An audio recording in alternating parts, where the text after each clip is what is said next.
अंगुलीमाल की कहानी। परिवर्तन और मुक्ति की प्रेरणादायक गाथा। बहुत समय पहले मगध राज्य में अंगुलीमाल नाम का एक खतरनाक डाकू रहता था। उसका असली नाम अहिंसक था, लेकिन वह निर्दयता और क्रूरता का प्रतीक बन गया था। उसने एक प्रतिज्ञा की थी कि वह 1000 लोगों की हत्या करेगा और उनकी अंगुलियों की माला बनाएगा। उसकी इस क्रूरता के कारण लोग उसे अंगुलीमाल के नाम से जानने लगे। उसका आतंक पूरे जंगल और आसपास के गांवों में फैला हुआ था और लोग उससे बहुत डरते थे। अंगुलीमाल ने अपने क्रूरता भरे अभियान को जारी रखा। उसने कई निर्दोष लोगों की जान ली और उनकी अंगुलियों से माला बनाई। उसके इस निर्दयता भरे कर्म ने लोगों के दिलों में भय और आतंक भर दिया था। गांवों के रास्ते सूने हो गए थे और लोग अपने घरों से बाहर निकलने से डरते थे। राजा के सैनिक भी उसे पकड़ने में असमर्थ हो गए थे और उसके अत्याचारों से बचने के लिए लोग अपने घरों को छोड़कर दूर चले गए थे। एक दिन गौतम बुद्ध अपने शिष्यों के साथ उस जंगल से गुजर रहे थे जहां अंगुलीमाल का आतंक व्याप्त था। गांव वालों ने बुद्ध को चेतावनी दी कि वे उस रास्ते पर न जाएं, लेकिन बुद्ध ने उनकी बात नहीं मानी। बुद्ध ने सोचा कि वे अंगुलीमाल को सही मार्ग दिखा सकते हैं और उसे उसके पापपूर्ण जीवन से मुक्ति दिला सकते हैं। उन्होंने अपने शिष्यों के साथ उस खतरनाक रास्ते पर चलने का निर्णय किया। जब अंगुलीमाल ने देखा कि एक साधु बुद्ध बिना किसी डर के उसकी ओर बढ़ रहा है, तो उसने सोचा कि यह उसका अगला शिकार होगा।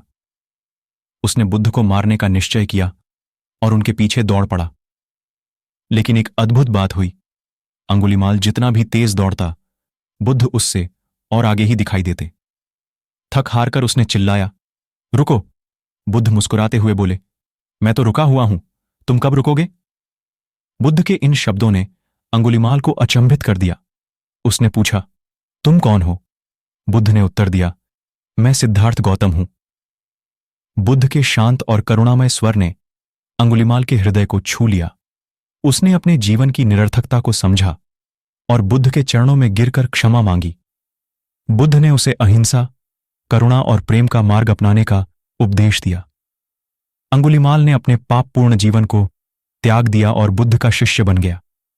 बुद्ध ने अंगुलीमाल से कहा, अहिंसक, क्रोध और हिंसा से मनुष्य का हृदय अंधकारमय हो जाता है। यह संसार दुखों से भरा है और हमें दूसरों को दुख देकर कोई सुख प्राप्त नहीं होता। सच्ची शांति और मुक्ति अहिंसा और करुणा में है। बुद्ध ने आगे कहा, अहिंसा परम धर्म है। यह केवल दूसरों को चोट पहुंचाने से बचना ही नहीं, बल्कि अपने विचारों और भावनाओं में भी अहिंसा को धारण करना है। क्रोध और घृणा को छोड़कर प्रेम और करुणा को अपनाओ। यह मार्ग तुम्हें सच्ची शांति और मुक्ति दिलाएगा। अंगुलीमाल ने बुद्ध की शिक्षाओं को ग्रहण किया और उनके शिष्य बनकर अपना शेष जीवन उनके साथ बिताने का निर्णय लिया। उसने अपने कर्मों के लिए प्रायश्चित किया और दूसरों को अहिंसा और करुणा का मार्ग दिखाया। उसके जीवन का यह परिवर्तन एक प्रेरणा बन गया, यह दिखाते हुए कि सच्ची मुक्ति और परिवर्तन संभव है यदि हम सही मार्गदर्शन और शिक्षाओं का पालन करें।